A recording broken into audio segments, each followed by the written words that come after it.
Step into a dream, a vivid, wondrous dream spun from the heart of a humble tinker and preacher named John Bunyan, penned within the cold stone walls of a prison cell. In this tale, swords are drawn not with steel, but with faith. Dragons roar not in forests, but in the soul, and the journey is not measured by miles, but by mercy. The Pilgrim's Progress is more than an allegory. It is a lantern for the weary traveller, a mirror for the searching heart, and a song of hope echoing through the valley of shadow. So, dear listener, tighten your sandals and lift your eyes to the celestial city, for here begins the journey of Christian, and perhaps the journey of you. Dearly beloved, I beseech you as strangers and pilgrims, abstain from fleshly lusts which war against the soul. 1 Peter chapter 2, verse 11. These all died in faith, not having received the promises, but having seen them afar off, were assured of them, embraced them, and confessed that they were strangers and pilgrims on the earth. Hebrews chapter 11, verse 13. Enter by the narrow gate, for wide is the gate, and broad is the way that leads to destruction, and there are many who go in by it. Because narrow is the gate, and difficult is the way which leads to life, and there are few who find it. Matthew chapter 7, verses 13 and 14. Chapter 1. The City of Destruction. As I walked through the wilderness of this world, I came upon a certain place, where there was a den, and I laid down in that place to sleep. And as I slept, I dreamed a dream. I dreamed, and behold, I saw a man clothed with rags, standing with his face turned away from his own house, with a book in his hand, and a great burden upon his back. I looked, and saw him open the book, and read therein, and as he read, he wept and trembled. And not being able to contain himself any longer, he broke out with a lamentable cry, saying, What shall I do? In this plight, therefore, he went home and restrained himself as long as he could, so that his wife and children would not notice his great distress. But he could not be silent for long, because his trouble only increased. Therefore, at length, he spoke his mind to his wife and children, and thus he began to talk to them. O my dear wife, and you, my dear children, I am undone because of this burden which lies heavily upon me. Moreover, I am certainly informed that this city of ours will be burned with fire from heaven. In that fearful catastrophe, both myself, with you, my wife, and you, my sweet babes, shall come to miserable ruin, unless some way of escape can be found, whereby we may be delivered. At this his family was greatly bewildered, not that they believed what he had said to them was true, but because they thought that his mind had become deranged. Therefore, as it was drawing towards night, and hoping that sleep might settle his brains, with all haste they put him to bed. But the night was as troublesome to him as the day, and instead of sleeping he spent it in sighs and tears. When the morning came, they inquired how he felt. He told them worse and worse. He then commenced to talk to them again, but they began to be hardened. They also thought to drive away his derangement by harsh and cruel conduct toward him. Sometimes they would deride him, sometimes they would chide him, and sometimes they would simply ignore him. Therefore, he began to withdraw himself to his room to pray for and pity them, and also to comfort his own misery. He would also walk solitarily in the fields, sometimes reading and sometimes praying, and thus for several days he spent his time in this manner. Now I saw in my dream, while he was walking in the fields, that he was reading in his book, as was his habit. Being greatly distressed in his mind as he read, he burst out, as he had done before, crying, What shall I do to be saved? I saw also that he looked this way and that way, as if he wanted to run. Yet he stood still, because, as I perceived, he could not tell which way to go. I looked then, and saw a man named Evangelist coming towards him, who asked, "Why are you crying out?" He answered, "Sir, I realize, by the book in my hand, that I am condemned to die, and after that to come to judgment. And I find that I am not willing to do the first, nor able to do the second." Then Evangelist said, "Why are you not willing to die, since this life is attended with so many troubles?" The man answered, "Because I fear that this burden upon my back will sink me lower than the grave, and I shall fall into hell. And, sir, if I am not fit to die, then I am sure that I am not fit to go to judgment, and from thence to execution. My thoughts about these things make me cry out." Then Evangelist said, "If this is your condition, why do you stand still?" He answered, "Because I do not know where to go." Then Evangelist gave him a parchment scroll, on which was written, "Flee from the wrath to come." The man, therefore, reading it, looked very sincerely upon Evangelist and asked, "Where must I flee?" Then Evangelist, pointing with his finger over a very wide field, said, "Do you see yonder narrow gate?" The man answered, "No." Evangelist replied, "Do you see yonder shining light?" He said, "I think I do."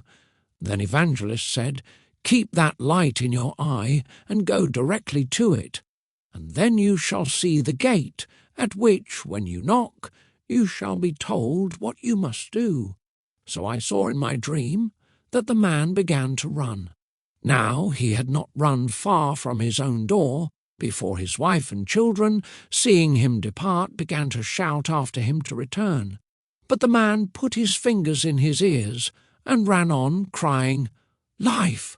Life! Eternal life!" So he did not look behind him, but fled towards the middle of the plain. Chapter 2. Obstinate and Pliable. The neighbours also came out to see him run. As he ran, some mocked, others threatened, and some cried after him to return. Among those who did so were two who were resolved to fetch him back by force. The name of the one was Obstinate, and the name of the other was Pliable.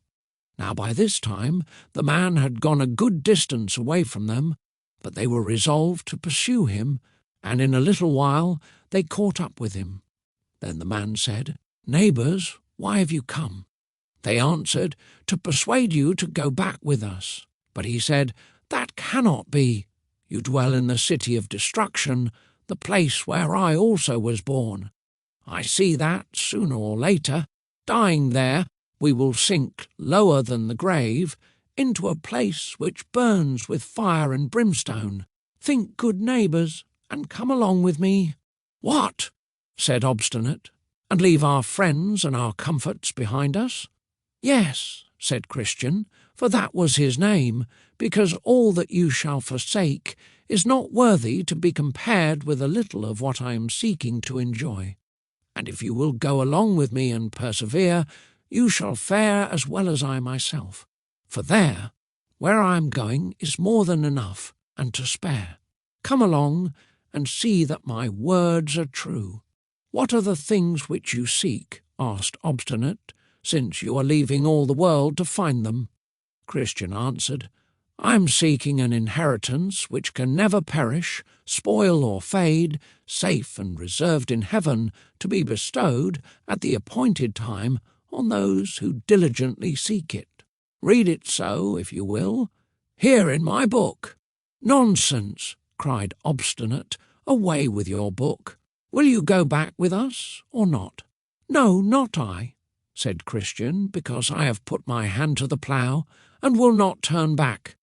"Come then, neighbour Pliable," said Obstinate, "let us go home without him. There are too many of these silly fools, who, when they get a crazy thought in their head, are wiser in their own eyes than 7 men who can think reasonably." "Do not revile him," said Pliable. "If what Christian says is true, then the things which he follows after are better than ours, and my heart is inclined to go with him." "What?" bellowed Obstinate, more fool still. "Take my word and go back with me. Who knows where such a foolish fellow will lead you? Come back, and be wise." "No," said Christian, "rather come along with me, Obstinate. We will receive such things as I spoke of, and many more indescribable blessings besides. If you do not believe me, then read here in my book. These truths are all confirmed by the blood of him who wrote it." "Well, neighbour Obstinate," said Pliable, "I intend to go along with this good man, and to cast in my lot with him." Then Pliable turned to Christian and asked, "Do you know the way to this glorious place?" Christian replied, "I have been directed by a man whose name is Evangelist, to hasten to the narrow gate ahead of us, where we shall receive instructions about the way." "Come then, good Christian, let us be going," said Pliable. Then they began to travel along together. "And I will go back to my place," said Obstinate. "I will be no companion to such misled, foolish fellows." Now I saw in my dream that Obstinate went back, and Christian and Pliable went along towards the narrow gate, conversing together. "Neighbour Pliable," said Christian, "I am glad you were persuaded to go along with me. Had Obstinate but felt what I have felt, of the powers and terrors of unseen realities, he would not have so easily turned back." Pliable replied, "Tell me further, Christian. What are these glorious things, and how are they to be enjoyed? I can better understand them with my mind than speak of them with my tongue," said Christian. "But since you are desirous to know, I will describe them to you from my book." "And do you think that the words of your book are really true?" asked Pliable. "Yes, absolutely, for it was written by him who cannot lie," answered Christian. "What are these glorious things of which you speak?" questioned Pliable. "There is an eternal kingdom and everlasting life to be given to us, where we will dwell forever," replied Christian. "And what else is there?" asked Pliable.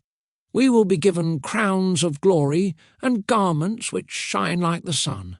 "This is wonderful," exclaimed Pliable. "And what else will there be?" "There will be no more crying nor sorrow, for he who reigns over that place will wipe all tears from our eyes," responded Christian. "And what company shall we have there?" Pliable inquired. Christian answered, "There we shall be with seraphim and cherubim, creatures which will dazzle your eyes to look upon. There also you shall meet with thousands and tens of thousands who have gone ahead of us to that place.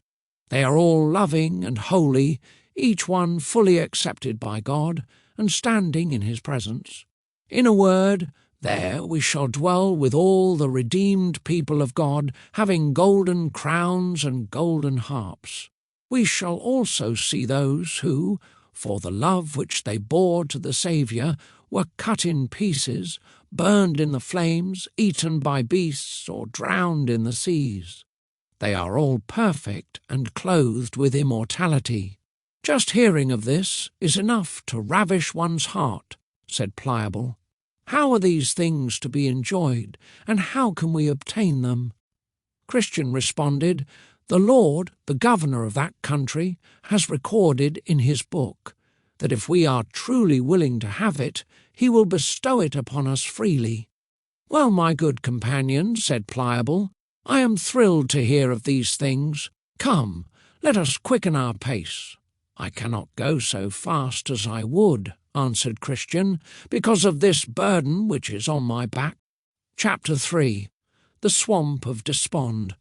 Now I saw in my dream that, just as they had ended this talk, they drew near to a very miry swamp, which was in the midst of the plain, and they, not paying attention, fell suddenly into the bog.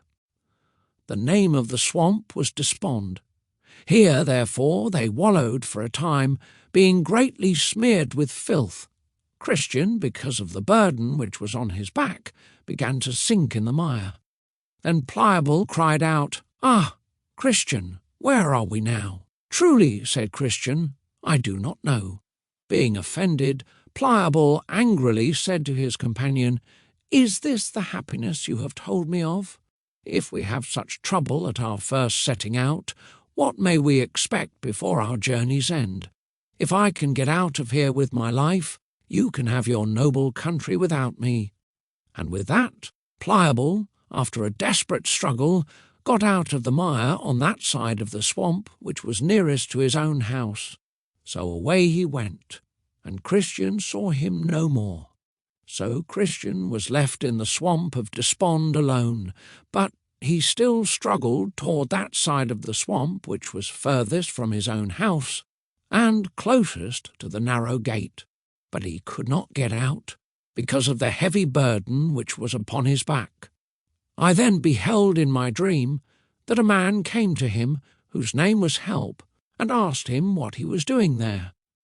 "Sir," Christian said, "I was told to go this way by a man called Evangelist, who directed me to yonder narrow gate, that I might escape the wrath to come. And as I was going, I fell into this swamp." "But why did you not look for the steps?" asked Help. "As I was hurrying along, I fell in," replied Christian. "Then," said Help, "give me your hand." So Christian reached out his hand, and Help drew him out of the mire, set him upon solid ground, and bid him to continue on his way. Then Christian turned to Help and said, "Sir, why is it, since the way from the city of destruction to yonder narrow gate is over this swamp, that this bog is not mended, so that poor pilgrims might travel there more safely?" Help then explained to Christian, "This miry swamp is a place which cannot be mended. It is the pit where the scum and filth which attend conviction for sin continually runs, and therefore it is called the Swamp of Despond. For as the sinner is awakened about his lost condition, there arises in his soul many fears and doubts and discouragements, which all settle in this place.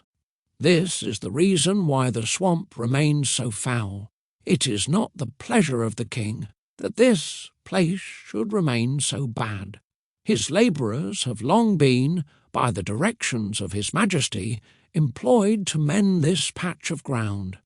Yes, and to my knowledge, millions of wholesome instructions have, at all seasons, been brought from everywhere in the king's dominions to help mend it. These are the best materials to make this place into solid ground, if it could have been mended, but it remains the Swamp of Despond still, and so will it ever remain, even when they have done all that can be done. True, there are, by the direction of the lawgiver, certain good and sturdy steps placed through the very midst of this swamp, but at such times this place spews out so much of its filth that these steps are hardly seen.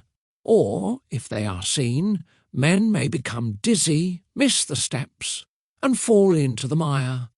Now I saw in my dream that, by this time, Pliable had reached home, and his neighbours came to visit him. Some of them called him a wise man for coming back, and some called him a fool for attempting such a hazardous journey. Others mocked him for his cowardliness, saying, "Surely, since you began the venture, you should not have been so weak as to have given up because of a few difficulties." So Pliable was ashamed and began to sneak around among them. But eventually he gained more courage, and his neighbours then began to ridicule him behind his back. Chapter 4. Mr. Worldly-Wiseman. Now, as Christian was walking by himself, he spotted someone afar off, travelling over the field, and they happened to meet just as they were crossing each other's path. The gentleman's name was Mr. Worldly-Wiseman. He dwelt in the town of Carnal Policy, a very large town close by the city of destruction, from whence Christian came. This man, meeting with Christian, had some knowledge of him, for Christian's leaving the city of destruction was much talked about, not only where he had lived, but also it was the talk of the town in other places. Mr. Worldly-Wiseman, therefore, beholding Christian's difficult journey, and observing his sighs and groans, and the like, began to enter into conversation with Christian.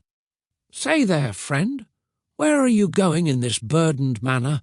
asked Worldly-Wiseman. "A burdened manner, indeed, I think, as any poor creature ever had," replied Christian. "And since you ask me where I am going, I will tell you. Sir, I am going to yonder narrow gate which is ahead of me. There, I am informed, I shall be instructed how to be rid of my heavy burden." "Have you a wife and children?" asked Worldly-Wiseman. "Yes," replied Christian, "but I am so weighed down with this burden on my back that I cannot take pleasure in them as I once did. In fact, it is now as though I had no family at all. If I give you counsel, will you take my advice?" asked Worldly-Wiseman. "If it is good counsel, I will," replied Christian, "for I am in need of good advice." "I would advise you, then," responded Worldly-Wiseman, "that you rid yourself of that burden on your back as quick as possible, for you can never have happiness or peace of mind until you do." "That is what I am seeking for," answered Christian. "I desperately want to be rid of this heavy burden, but I cannot get it off myself. Nor is there any man in our country who can remove it from my shoulders. Therefore I am going this way, as I told you, that I may be rid of my burden." "Who told you that this was the way to rid you of your burden?" replied Worldly-Wiseman. "A man who appeared to be a very noble and honourable person," answered Christian. "His name, as I remember, is Evangelist." "I curse him for that counsel," snarled Worldly-Wiseman. "There is not a more dangerous and troublesome way in all the world. You shall find this out for yourself, if you follow his advice. I see that you have met with trouble already, for I see that the mire from the Swamp of Despond is upon you. That swamp is just the beginning of the sorrows which attend those who continue in that dangerous way. Listen to me, for I am older than you. On that narrow way you are sure to meet with weariness, pain, hunger, peril, sword, lions, dragons, darkness, and what not. In a word, you will meet with death. These things are certainly true, having been confirmed by many testimonies. And why should you so carelessly cast yourself away by giving heed to a stranger?" "Why, sir," answered Christian, "this burden upon my back is more dreadful to me than all the things which you have mentioned. Indeed, I don't care what danger I meet with along the way, as long as I get deliverance from my burden." "How did you get your burden in the first place?" questioned Worldly-Wiseman. "By reading this book in my hand," answered Christian. "I thought so," snapped Worldly-Wiseman, "and it has happened unto you as to other weak men, who, meddling with things too high for them, do suddenly fall into the same bewilderment that you now suffer. In this perplexing state they undertake dangerous ventures to obtain they know not what." "I know what I want to obtain," asserted Christian, "ease from my heavy burden." "But why do you seek for ease in this perilous way?" asked Worldly-Wiseman, "seeing that so many dangers attend it, especially since, had you but sense to listen to me, I could direct you how to obtain what you desire without all these dangers. Yes, and with my remedy you shall gain much safety, friendship, and happiness. Please, sir, reveal this secret to me," begged Christian. Worldly-Wiseman began, "Why, in yonder village named Morality there dwells a gentleman whose name is Legality. He is a very sensible man, having a good reputation, who has ability to help remove such burdens like yours. Yes, to my knowledge, he has done a great deal of good this way, and besides, he has skill to cure those who are somewhat crazed in their minds because of their burdens. To him you may go and be helped in a very short while. His house is not quite a mile from here, and if he should not be at home himself, his handsome young son, whose name is Civility, can help you as well as the old gentleman himself. There, I say, you may be eased of your heavy burden, and if you do not want to return to the city of destruction, and I encourage you not to return, you may send for your wife and children to join you in this village. In the town of Morality there are many vacant houses, one of which you may have at a reasonable rate. It is inexpensive to live there, and all the neighbours are honest and fashionable. To be sure, this will make your life more happy." Now, Christian was somewhat in a dilemma, but he shortly concluded that if what this gentleman had said was true, then his wisest course was to take the advice of Worldly-Wiseman. So Christian inquired, "Sir, what is the way to this honest man's house?" "Do you see yonder hill?" asked Worldly-Wiseman. "Yes, very well," replied Christian.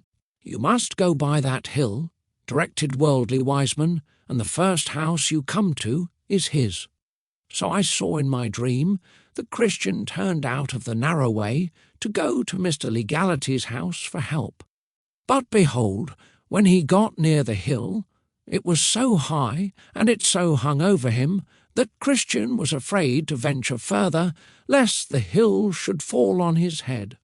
Flashes of fire also came out of the hill, which made Christian afraid that he should be burned alive. Therefore he stood still, and did not know what to do. His burden now seemed even heavier to him than when he was in the narrow way. He was so frightened that he trembled with fear. He now began to be very sorry that he had taken Worldly-Wiseman's counsel. Just then he saw Evangelist coming to meet him, at whose sight he began to blush with shame. So Evangelist drew nearer and nearer, and coming up to Christian, he gazed upon him with a solemn countenance, and thus began to address Christian. "What are you doing here, Christian?" asked Evangelist. Christian did not know what to answer, and stood speechless before him. Then Evangelist continued, "Are you not the man that I found weeping outside the city of destruction?" "Yes, kind sir, I am the man," replied Christian. "Did I not direct you to the way which leads to yonder narrow gate?" questioned Evangelist. "Yes, dear sir," Christian said.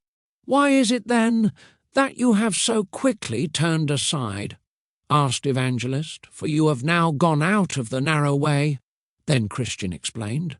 "Soon after I had gotten over the Swamp of Despond, I met a gentleman who persuaded me that in the village of Morality I would find a man who could take off my burden." "What did this man look like?" asked Evangelist. "He looked like a gentleman," replied Christian, "and talked much to me, until he persuaded me to leave the narrow way. But when I saw this hill, and how it hung over the path, I could proceed no further, being afraid that it would tumble down on my head." "What else did that gentleman say to you?" inquired Evangelist. "Why, he asked me where I was going, and I told him," responded Christian. "And what did he say then?" asked Evangelist. "He asked me if I had a family, and I told him yes, but I was so weighed down with the burden on my back that I could not take pleasure in them as formerly," responded Christian. "And what did he say then?" inquired Evangelist. "He entreated me to get rid of my burden as fast as I could, and I told him that this was the very thing I sought, and that I was going to yonder gate to receive further direction how I may get to the place of deliverance. Then he said that he would show me a better way, much shorter, which was not so attended with difficulties as the narrow way in which I was going. He said that this new way would bring me to a gentleman's house who had skill to take off my heavy burden. So I believed him, and turned out of the narrow way, hoping that I might soon be eased of my burden.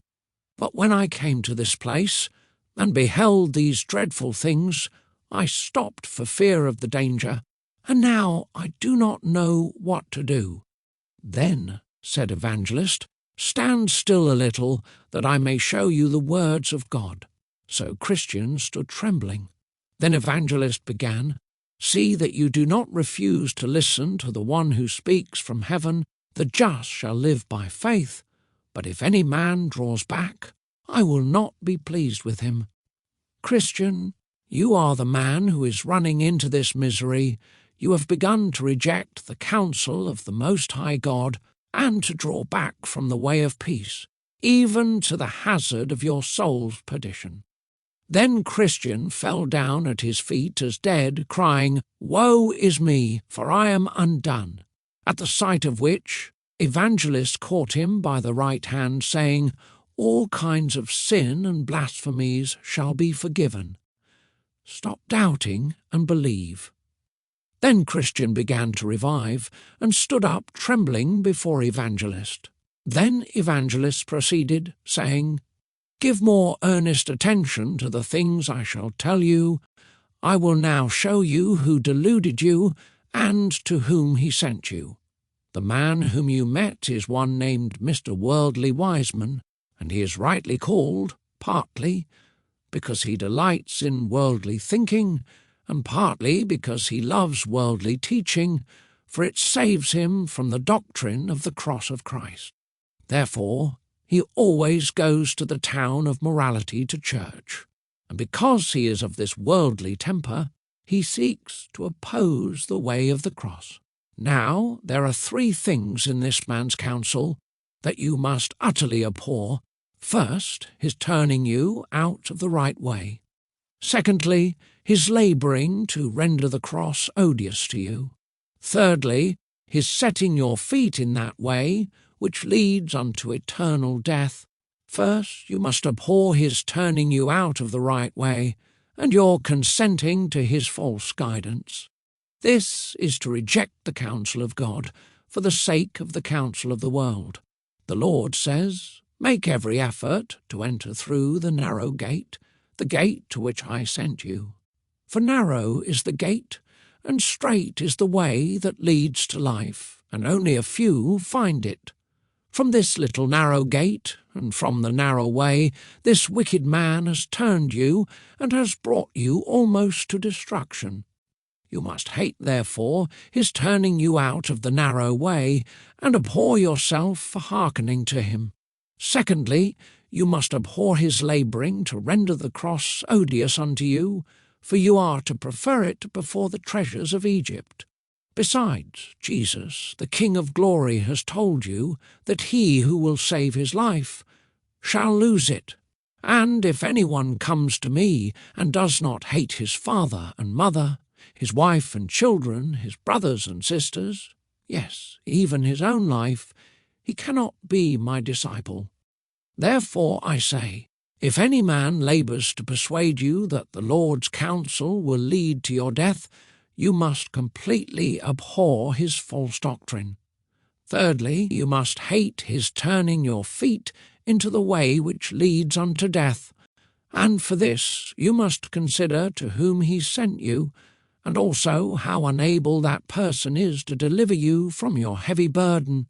He to whom you were sent for relief is Mr. Legality, the son of the bondwoman who is in bondage to the law along with her children.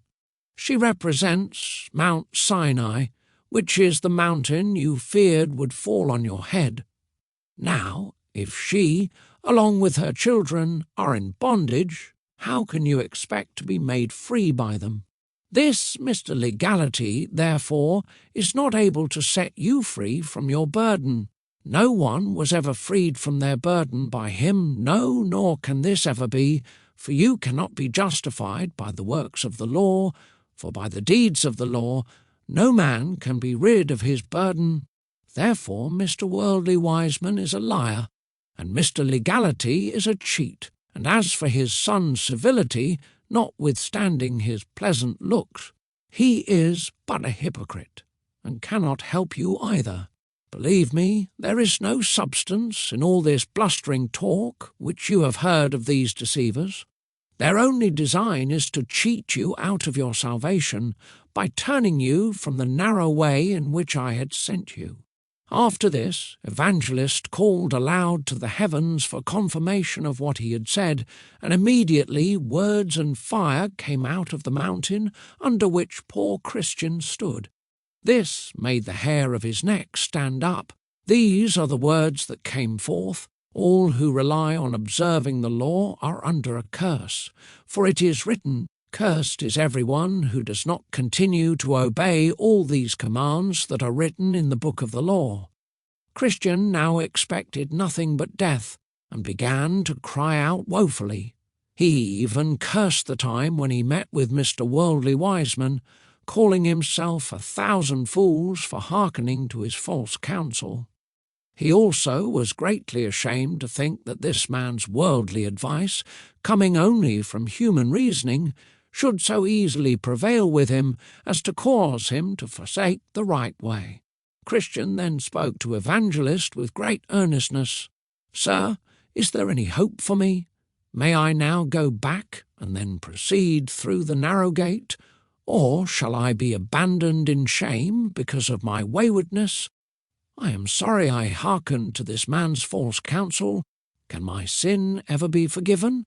Then said Evangelist to him, "Your sin is very great, for by it you have committed 2 evils. You have forsaken the right way to tread in forbidden paths. Yet the man at the narrow gate will still receive you. Only take heed that you never again turn aside, lest you perish in your disobedience, for God's anger can flare up in an instant." Then Christian committed himself to return to the narrow way. Evangelist then kissed him and encouraged him with a smile, commending him to God's safe-keeping. So Christian went on with haste, and did not speak to anyone along the way, and if anyone addressed him, he would not hearken to their counsel. He travelled like one who was treading on forbidden and dangerous ground, and could never feel himself safe until he was back on the narrow way which he had left to follow Mr. Worldly-Wiseman's false advice. Chapter 5. The Narrow Gate. So, in process of time, Christian arrived at the narrow gate. Now, over the gate there was written, "Knock, and it shall be opened unto you." He knocked, therefore, several times, saying, "May I now enter here? Though I have been an undeserving wretch, if so, I shall sing his everlasting praise." At last, a serious person came to the gate, named Goodwill, and asked who was there, from whence he came, and what he wanted. Christian responded, "I am a poor, burdened sinner, coming from the city of destruction. I am going to the celestial city, that I may be saved from the wrath to come. I have been informed, sir, that the way to the celestial city is through this gate. Are you willing to let me enter?" Goodwill replied, "I am willing with all my heart." And with this he opened the gate. As Christian was stepping in, Goodwill gave him a sudden yank. Surprised, Christian asked, "Why did you do that?" Goodwill then explained, "A short distance from this gate there is a strong castle erected, of which Beelzebub is the prince. From there both he and his minions shoot arrows at those who come up to this gate, hoping to kill them before they can enter in." Then Christian said, "I both rejoice and tremble." When Christian was safely inside, the man at the narrow gate asked him who had directed him there. "Evangelist directed me to come here and knock, as I did," said Christian, "and that you, sir, would then tell me what I must do." "An open door is set before you, and no man can shut it," responded Goodwill. "I am now beginning to reap the benefits of my hazardous journey," replied Christian. "But how is it that you came alone?" asked Goodwill. "Because none of my neighbours saw their danger, as I saw mine," answered Christian. "Did any of them know of your coming?" inquired Goodwill. Christian replied, "Yes, my wife and children saw me at first, and called after me to come back. Also, some of my neighbours stood crying and calling for me to return, but I put my fingers in my ears, and so I started on my journey." "But did none of them follow you? to attempt to persuade you to turn back?" asked Goodwill. "Yes," replied Christian. "Both Obstinate and Pliable tried to turn me back, but when they saw that they could not prevail, Obstinate railed at me and went back alone. But Pliable came with me for a little way." "But why did Pliable not come all the way here with you?" questioned Goodwill. Christian explained. "Indeed, he did come with me, until we came to the Swamp of Despond, into which we suddenly fell. At that, Pliable became so discouraged that he would not venture with me any further. Being thus disheartened, he got out of the swamp on the side nearest to his own house, and he told me I could possess the heavenly country alone. So he went his way, following after Obstinate, and I continued travelling to this narrow gate." Then Goodwill said, "Alas, poor Pliable! Is celestial glory of so small a value to him, that he does not count it worth running the hazard of a few difficulties to obtain it?" Christian then said, "I have stated the truth concerning Pliable, but if I would also tell all the truth about myself, it would reveal that there is no difference between us. It is true that he went back to his own house, but I had also turned aside into the way of destruction, being persuaded by the worldly arguments of Mr. Worldly-Wiseman. Oh, that deceiver would have you seek ease from your burden at the hands of Mr. Legality. Both of them are liars and cheats." "And did you take his counsel?" asked Goodwill. "Yes, as far as I dared," confessed Christian. "I went to find Mr. Legality, until I thought that the mountain on the way to his house would fall upon my head. So I was forced to stop. That mountain has been the death of many, and will be the death of many more. It is fortunate that you escaped without being dashed to pieces," exclaimed Goodwill. Christian answered, "Truly, I do not know what would have become of me, had not Evangelist found me in my sad plight. But it was of God's mercy that he came to me. Otherwise I would never have arrived at this narrow gate. But now I am here safe, even I, who certainly am more fit to have died under that mountain than to have arrived safely here. Oh, what a choice favour is this!" Goodwill then said, "We refuse entrance to no sincere pilgrim, notwithstanding all the wickedness they have done before they arrive here. Therefore, my friend, come with me, and I will teach you about the way in which you must go. Look ahead of you. Do you see that narrow way? That is the way you must go. It was built by the patriarchs, prophets, Christ and his apostles, and is as straight as can be. This is the only way you must go." "But," inquired Christian, "are there no turnings nor windings by which a pilgrim may lose his way?" "Yes, there are many side paths which intersect with a narrow way, but they are crooked and wide. This is how you may distinguish the right from the wrong. Only the right path is straight and narrow." Then I saw in my dream that Christian further asked if Goodwill could help him remove the burden which was upon his back, for he could not remove it without help. Goodwill told him, "Be content to bear your burden until you come to the place of deliverance, for there it will fall from your back all by itself." Chapter 6. The House of the Interpreter. Then Christian began to prepare himself for his journey. Goodwill told him that when he had travelled some distance from the gate, he would come to the house of the interpreter, and knocking at the door, he would be shown some valuable lessons. Christian then said farewell to Goodwill, who in turn bid him Godspeed. Christian travelled on until he came to the house of the interpreter, where he knocked again and again. At last someone came to the door and asked who was there.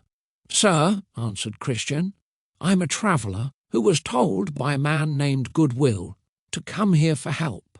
Therefore I would like to speak with the master of this house." So the servant called for the master of the house, who shortly came, and asked Christian what he wanted.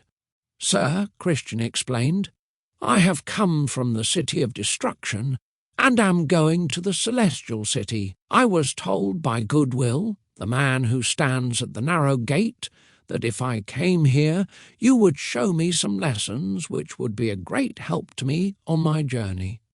Come in," invited Interpreter, "and I will show you some profitable things." Interpreter commanded the servant to light a candle and bid Christian to follow them. So they proceeded to a private room and opened the door. Inside the room, Christian saw a picture of a very serious man hanging on the wall. The man in the picture had his eyes lifted up to heaven, the best of books in his hand, the law of truth written upon his lips, and the world behind his back. He stood as if he pleaded with men, and a crown of gold hung over his head. Then Christian said, "What does this picture mean?" Interpreter explained, "The man depicted in this picture is 1 in 1,000. He can beget children and nurse them himself when they are born. And as you see him with his eyes lifted up to heaven, with the best of books in his hand, and the law of truth written on his lips, this is to show you that his work is to understand and unfold difficult things.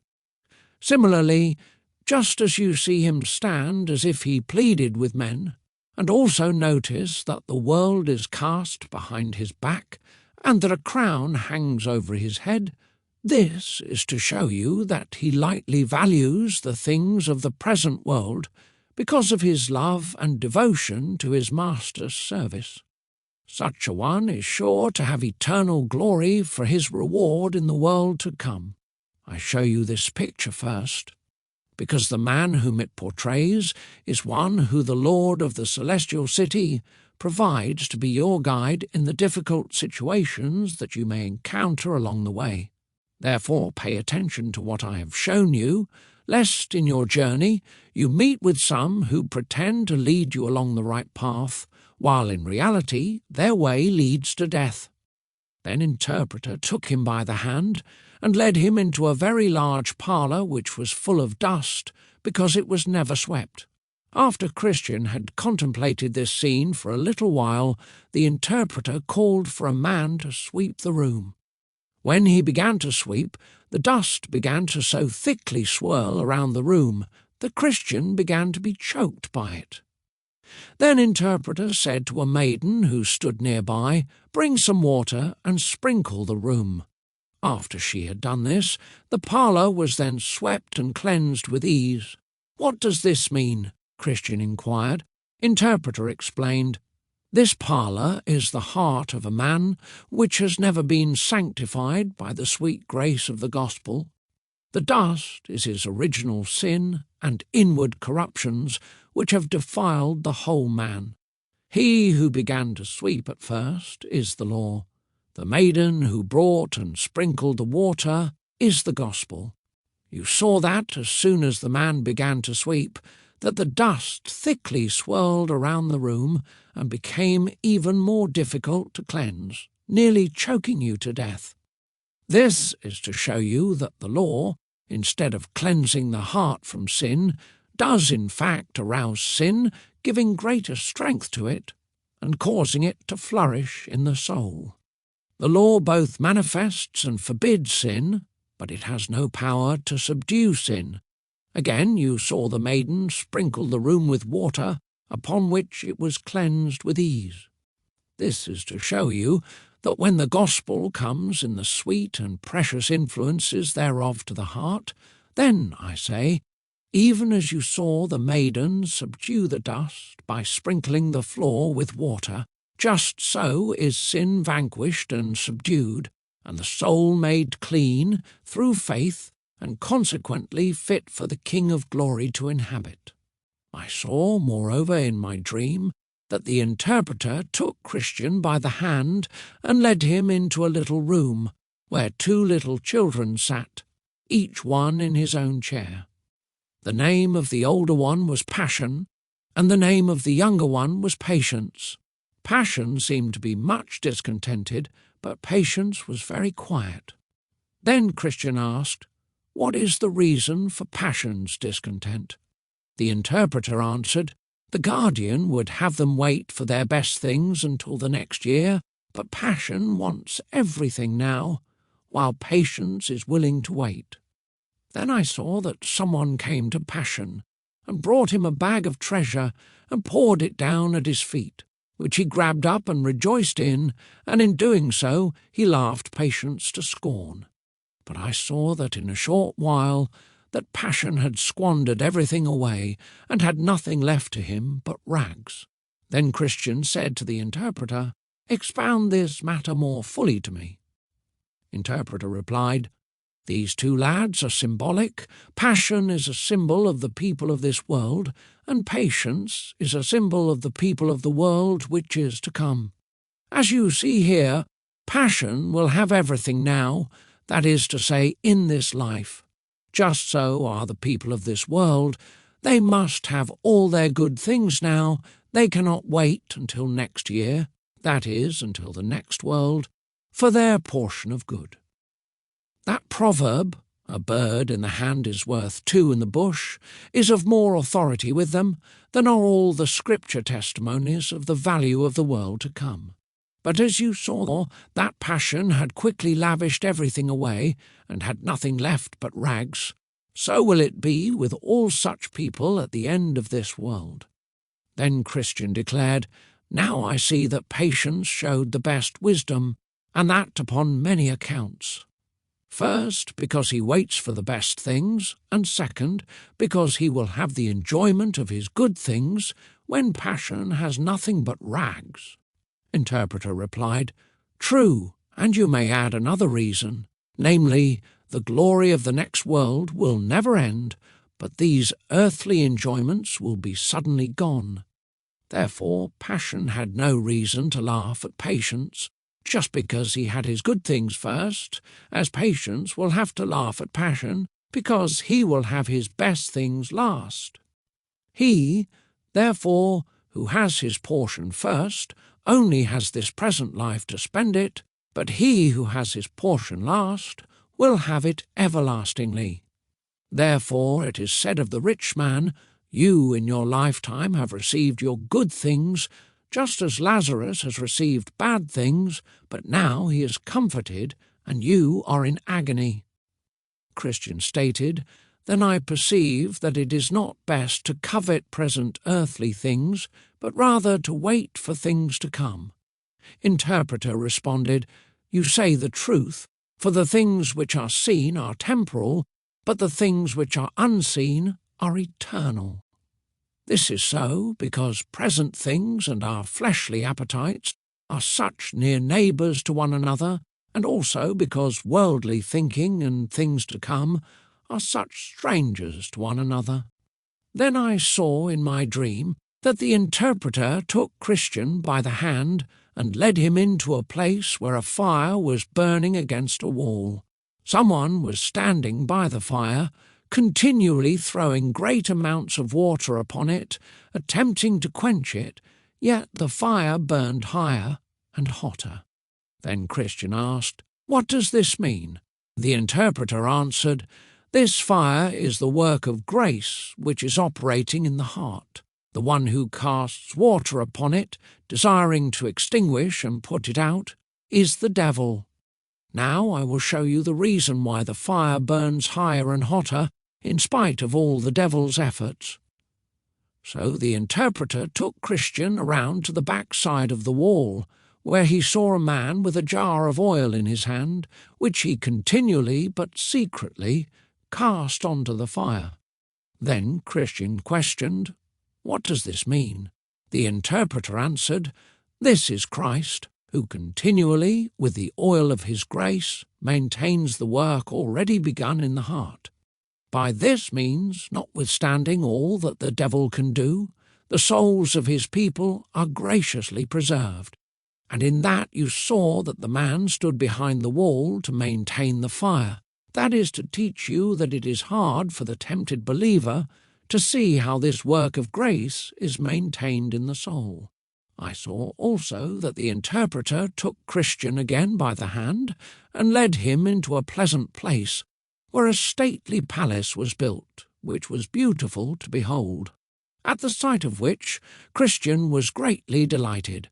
He saw upon the top of the palace that certain people were walking who were clothed all in gold.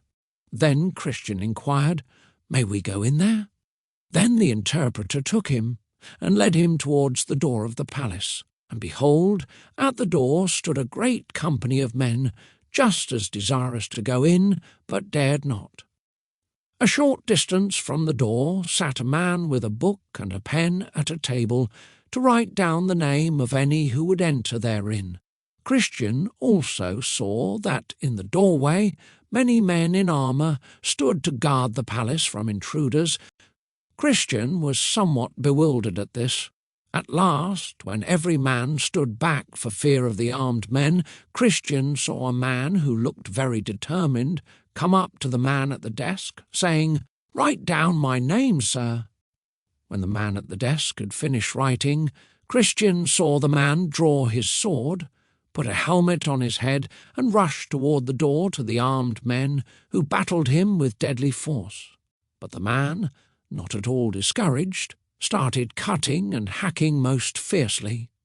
So, after he had received and given many wounds to those who attempted to keep him out, he cut his way through them all and pressed forward into the palace. Then there was a pleasant voice heard from those who were within the palace, saying, come in, eternal glory you shall win." So he went in, where he was clothed with the same garments as those inside.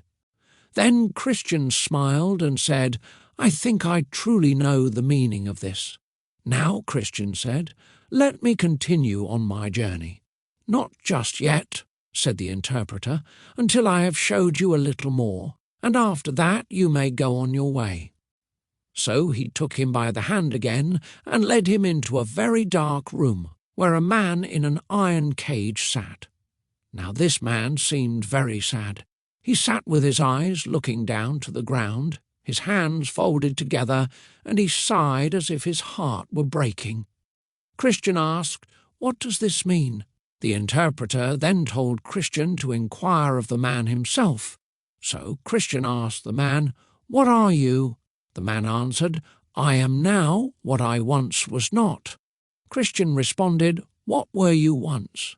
The man said, "I was once a fair and flourishing professor, both in my own eyes and also in the eyes of others. I once was, as I thought, headed for the celestial city, and had joy at the thought that I would get there." Christian further questioned, "Well, what are you now?" The man responded, "I am now a man of despair, and am locked up in despair, as in this iron cage. I cannot get out." "Oh, I cannot escape," Christian then inquired. "But how did you get into this miserable condition?" The man in the iron cage replied, "I stopped watching and being serious. I let my worldly lusts reign. I sinned against the light of God's word and his goodness. I tempted the devil, and he has come to me. I have provoked God to anger, and he has left me. I have so hardened my heart that I cannot repent." Then Christian asked the interpreter, "Is there no hope for such a man as this?" Then the interpreter said to the man in the iron cage, "Is there no hope? Must you always be kept in this iron cage of despair?" The man replied, "No, there is no hope at all." The interpreter responded, "Why should you have no hope? Jesus is full of mercy." The man in the iron cage answered, "I have crucified him afresh. I have scorned his person. I have despised his righteousness. I have counted his blood as an unholy thing. I have insulted and disdained the Spirit of grace. Therefore I have shut myself out of all the promises, and there now remains nothing for me but threatenings. Dreadful threatenings, fearful threatenings of certain judgment and fiery indignation, which shall devour me as God's adversary." Interpreter then asked, "For what did you bring yourself into this dreadful condition?" The man responded, "For the lusts, pleasures, and profits of this world, in the enjoyment of which I promised myself much delight. But now every one of those things bite me, and gnaw me like a burning worm." Interpreter then questioned, "But can't you now repent and turn back to God?" The man answered, "God has denied repentance to me. His word gives me no encouragement to believe. Yes, he himself has shut me up in this iron cage. Not all the men in the world can free me. O eternity, eternity! How shall I grapple with the misery that I must meet with in eternity?" Then the interpreter said to Christian, "Let this man's misery be remembered by you, and be an everlasting warning to you." "Well," Christian said, "this is most fearful. May God help me to always watch, and to pray that I may shun the cause of this man's misery. Sir, is it now time for me to go on my way?" Interpreter replied, "Wait until I show you one last thing, and then you shall go on your way." So he took Christian by the hand again, and led him into a room, where there was a man rising out of bed, and as he put on his clothing, he shook and trembled. Then Christian asked, "Why does this man thus tremble?" The interpreter then bid the man to tell Christian the reason of his trembling. So the trembling man began, "This night, as I slept, I dreamed, and behold, the heavens grew exceedingly black. Also it thundered and lightened in a most frightening way, so that it put me into a fearful agony. So I looked up in my dream, and saw the clouds driven violently by the wind, upon which I heard a loud blast of a trumpet, and also saw a man sitting upon a cloud, attended with thousands of angelic beings, all in flaming fire. Also the heavens were in a burning flame. I then heard a voice command, 'Arise, you who are dead, and come to your judgment.' And with that the rocks shattered, the graves opened, and the dead came forth. Some of them were exceedingly glad, and looked upward, while others sought to hide themselves under the mountains. Then I saw that the man who sat upon the cloud opened the book, and commanded all people to draw near. Yet there was, by reason of a fierce flame which issued out and came from before him, a great distance between him and them, as between the judge and the prisoners at the bar. Then the man who sat on the cloud commanded the angelic beings, 'Gather the tares, the chaff, and stubble together, and cast them into the burning lake of fire.' And with that the bottomless pit opened just where I stood. Out of the mouth of the pit spewed forth great billows of smoke and coals of fire, along with hideous noises. The angelic beings were then commanded, 'Gather my wheat into the barn.' And with that I saw many caught up and carried away into the clouds, but I was left behind. I then sought to hide myself, but I could not, for the man who sat upon the cloud fixed his eye upon me. My sins then came to mind, and my conscience accused me on every side. At this I awakened from my sleep. Christian then asked, 'What was it which made you so afraid of this sight?' The trembling man replied, 'Why, I thought that the day of judgment had come, and that I was not ready for it. But what frightened me the most was that the angels gathered up several people near me and left me behind. Then the pit of hell opened its mouth just where I stood. My conscience, too, afflicted me. And as I stood there, the judge continually kept his eye upon me, with a look of angry disapproval on his face. Then the interpreter said to Christian, 'Have you considered all these things?' 'Yes,' replied Christian, 'and they cause me to both hope and fear.' 'Then,' stated the interpreter, 'keep all of these things in your mind, so that they may spur you forward in the way you must go.' So Christian began to prepare himself to continue on his journey. Then the interpreter declared, 'May the Comforter always be with you, good Christian, to guide you in the way that leads to the celestial city.' So Christian went on his way, saying, 'I have seen rare and profitable things here, pleasant things and dreadful things. May I think on them and remember the lessons they taught me. I am thankful, O good interpreter, to you.'" Chapter 7. The Cross. Now I saw in my dream that the highway up which Christian was to go was fenced on both sides with a wall, and that wall was called salvation. Up this way, therefore, burdened Christian ran, but not without great difficulty, because of the heavy load on his back. He ran on thus until he came to a place where there was a hill, and upon that hill stood a cross, and a little below, at the bottom, was a sepulchre. So I saw in my dream that just as Christian came up to the cross, his burden fell off his shoulders and back and began to tumble until it came to the mouth of the sepulchre, where it fell in, and I saw it no more.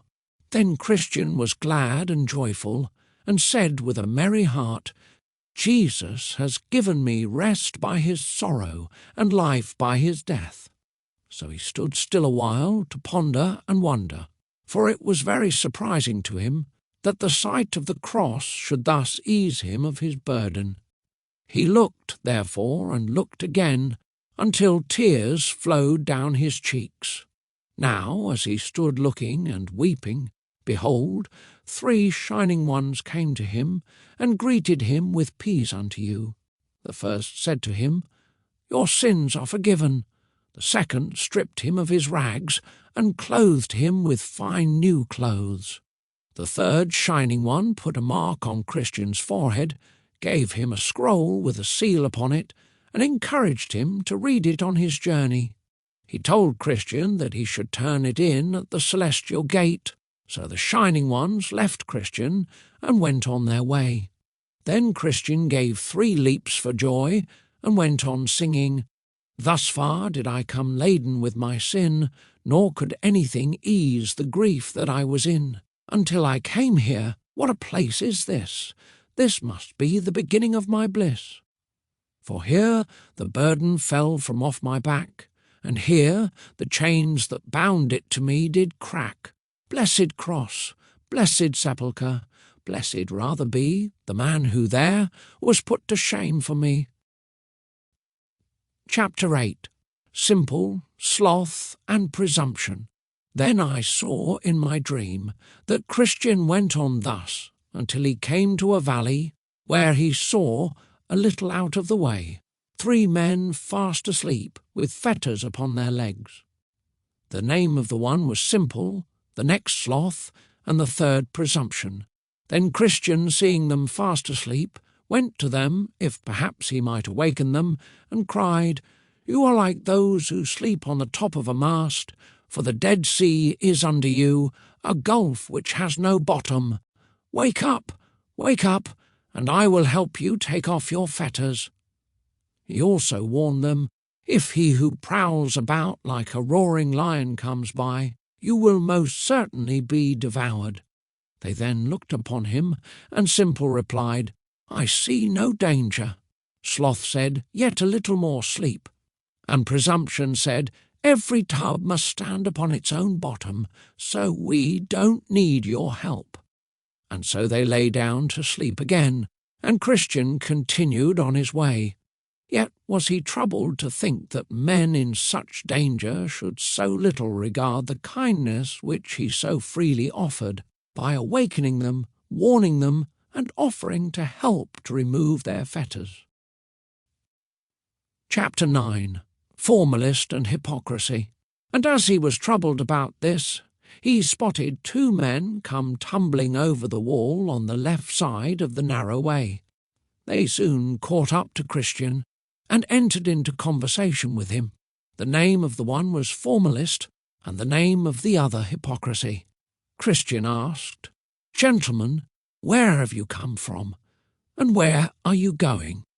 Formalist and Hypocrisy answered, We were born in the land of vainglory, and are going to the celestial city for reward.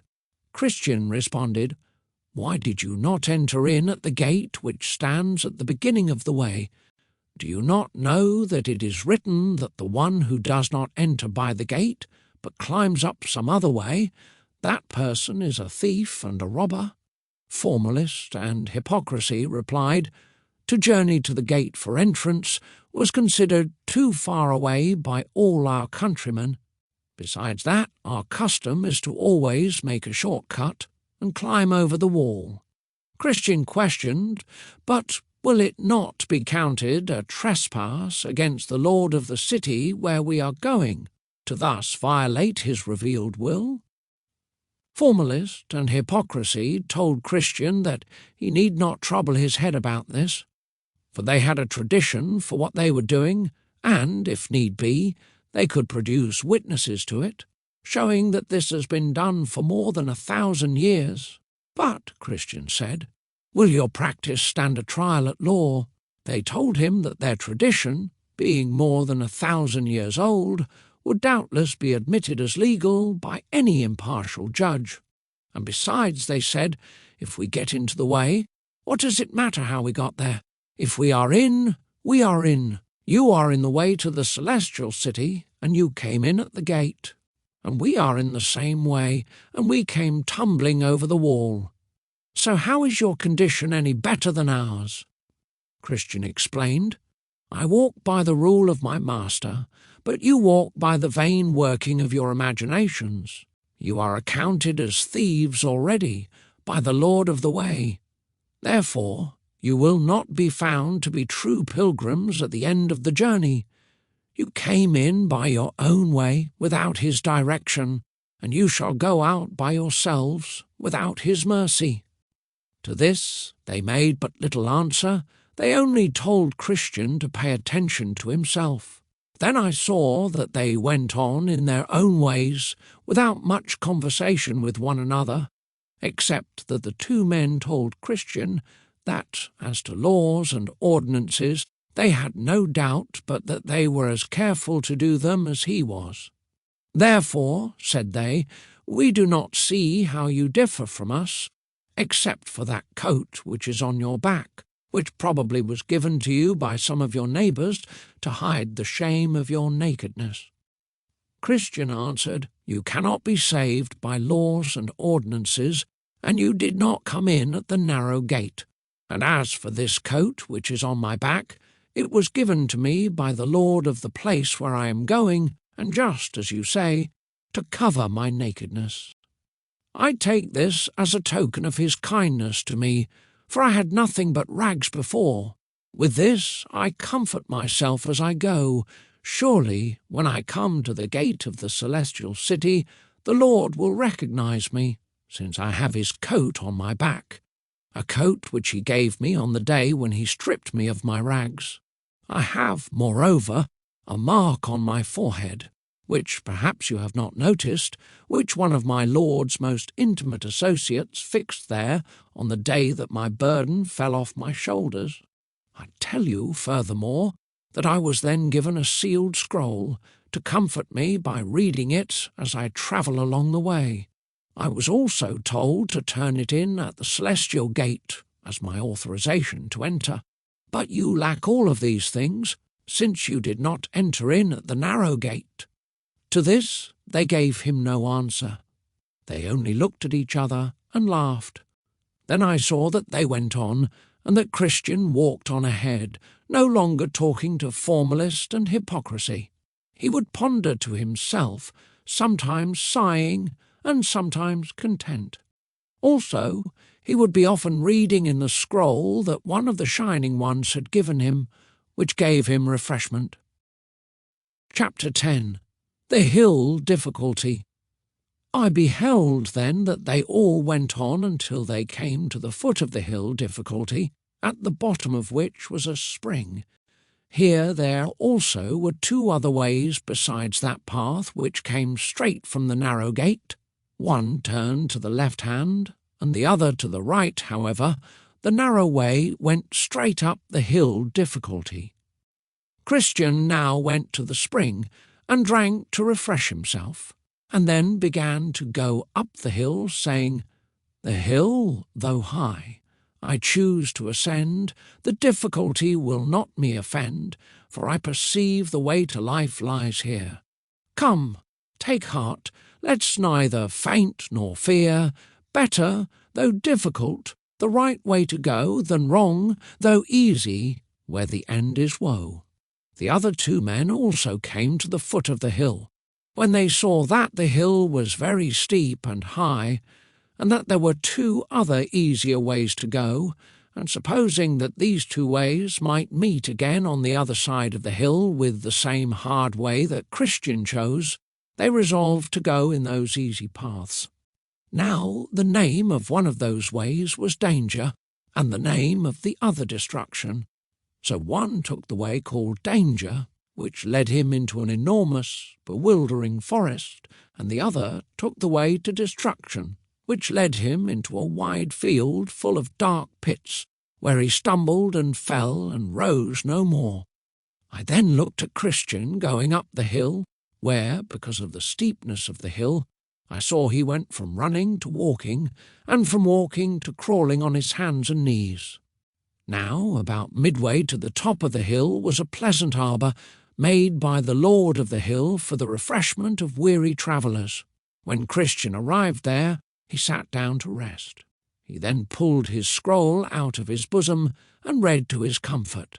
He also began to examine the garment that was given him while at the cross.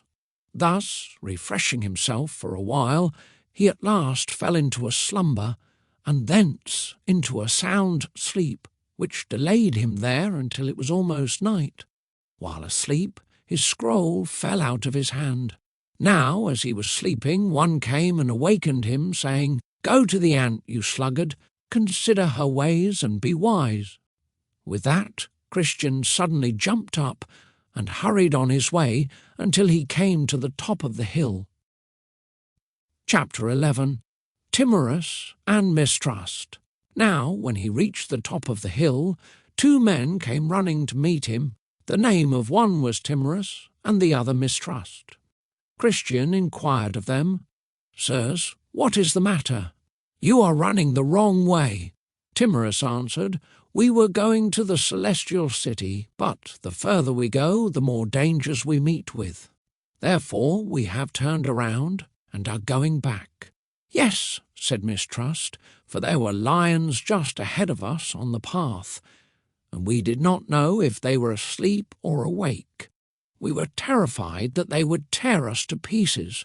Then Christian said, "You frighten me, but where shall I flee to be safe? If I go back to my own country, which shall be destroyed by fire and brimstone, I will certainly perish there. I shall only be safe if I can reach the celestial city. I must venture onward. To go back is nothing but death. To go forward is fear of death and everlasting life beyond it. Therefore, I must surely go forward." So Mistrust and Timorous ran down the hill, and Christian continued on the difficult way. Thinking of what he heard from the men, he felt in his bosom for his scroll, that he might read from it and be comforted, but he could not find it. Christian was then in great distress, and did not know what to do, for the scroll was his pass into the celestial city. Therefore he was fearful and bewildered, not knowing what to do. At last he remembered that he had slept at the arbour on the side of the steep hill. Falling down upon his knees, he asked God's forgiveness for his foolish act, and then went back to look for his scroll. Who can sufficiently set forth the sorrow of Christian's heart as he went back? Sometimes he sighed, sometimes he wept, and often he rebuked himself for being so foolish as to fall asleep in that arbour, which was only erected for a little refreshment for weary pilgrims. Thus he went back, carefully looking on this side and on that side all the way as he went, hoping perhaps that he might find his scroll, which had been his comfort so many times on his journey. So he went on until he again came within sight of the arbour where he had rested and slept. But that sight only increased his sorrow by bringing his folly of sleeping once again into his mind. Thus he bemoaned, "Oh, what a wretched man I am, that I should sleep in the daytime, and in the midst of difficulty that I should so indulge my flesh. For the Lord of the hill has built this arbour only for the refreshment of pilgrims. How many steps have I taken in vain? Thus it happened to Israel, for their sin. They were sent back again by the way of the Red Sea. Just so I am made to retrace those steps with sorrow which I might have trod with delight, had it not been for my folly of sleeping. How much further along my way might I have been by this time, but I had to tread these steps 3 times, which I only needed to have trod but once. Yes, now I must journey in the dark of night, for the daylight is almost gone. Oh, that I had not slept! Reaching the arbour, he sat down and wept. Then, looking around sorrowfully under the bench, he spotted his scroll. With trembling and haste, he snatched it up and put it into his bosom. None can tell how joyful he then was, for this scroll was the assurance of his salvation and his path to the celestial city. Therefore he secured it in his bosom, gave thanks to God for directing his eye to the place where it had fallen, and with joy and tears resumed his journey. Oh, how carefully now did he go up the rest of the hill! Yet, before he reached the top, the sun had gone down, and this made Christian again recall the folly of his sleeping in the arbour. Thus once more he began to reprove himself. "Oh, you sinful sleep! Now I must journey on in the dark and hear the frightful noises of the night creatures." Just then he remembered the report that Mistrust and Timorous warned him of, how they were frightened with the sight of the lions. Then Christian thought to himself, "These beasts roam in the night for their prey, and if I should encounter them in the dark, how could I overcome them? How could I escape from being torn to pieces?" Thus Christian went on his way, but while he was thus bemoaning his difficult situation, he lifted up his eyes, and behold, there was a very stately palace directly ahead. The name of the palace was Beautiful. Chapter 12. The Palace Beautiful.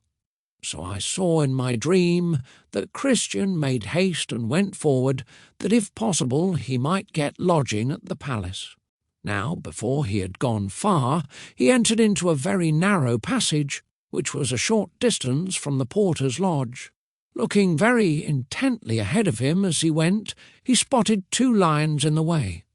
"Now," thought he, "I see the dangers that Mistrust and Timorous were driven back by." Then he was afraid, and thought that he might go back as they had done, for he feared that nothing but death was before him. But the porter at the palace, whose name is Watchful, perceiving that Christian halted as if he would go back, cried out to him, saying, "Is your strength so small? Do not fear the lions, for they are chained, and are placed there for a trial of faith, and for the discovery of those who are faithless. Keep in the midst of the path, and no harm shall come unto you." Then I saw that Christian went on, trembling for fear of the lions. Taking heed to the directions of the porter, he heard them roar, but they did no harm to him. Then he clapped his hands in joy, and went on until he came and stood before the gate where the porter was. Then Christian asked the porter, "Sir, what residence is this? May I lodge here tonight?" The porter answered, "This palace was built by the Lord of the Hill, and he built it for the relief and security of pilgrims." The porter also asked whence he came and where he was going. "Christian, I have come from the city of destruction, and am going to the celestial city, but because the sun has now set, I desire, if I may, to lodge here tonight." "Porter, what is your name?" "Christian, my name is now Christian, but at first my name was Graceless." "Porter, but why have you come so late, since the sun has set?" "Christian, I would have been here sooner, but wretched man that I am, I slept at the arbour on the hillside. Besides that, while I slept, I lost my scroll, and travelled without it to the top of the hill. Then feeling for it, and not finding it, I was forced, with sorrow of heart, to go back to the place where I had slept. There I found it, and hence I have arrived here so late. Porter, I will call for one of the maidens of the palace, who, if she approves of you, according to the rules of the palace, will bring you in to the rest of the family." So Watchful rang the bell. At this sound a noble and beautiful maiden, named Discretion, came to the door and asked why she was summoned. The porter answered, "This man is on a journey from the city of destruction to the celestial city, but being weary from travelling all day, he asked me if he might lodge here tonight. So I told him I would call for you, who, after talking with him, may do what seems best to you, according to the law of the palace." Then she asked Christian where he came from and where he was going, and he told her. She also asked him how he got into the narrow way, and he told her. Then she asked him what he had seen and met with along the way, and he told her. And lastly, she asked his name. So he answered, "My name is Christian. I have a great desire to lodge here tonight, because, by what I perceive, this palace was built by the Lord of the Hill for the relief and safety of pilgrims." So she smiled, but tears came to her eyes. After a little pause, she said, "I will summon 2 or 3 more of the family." So she hastened to the door and called for Prudence, Piety, and Charity, who, after a little more discussion with him, brought him in to the family. Many of them met him at the threshold of the palace and said, "Come in, O blessed of the Lord. This place was built by the Lord of the Hill to accommodate such pilgrims as yourself." Then he bowed his head and followed them into the palace. So when he had come in and sat down, they gave him something to drink and agreed that for the best improvement of time they would converse with Christian until supper was ready. "Piety, come, good Christian, tell us of everything that has happened to you on your pilgrimage." "Christian, gladly, and I am thankful that you are lodging me." "Piety, what moved you to commence a pilgrim's life at first?"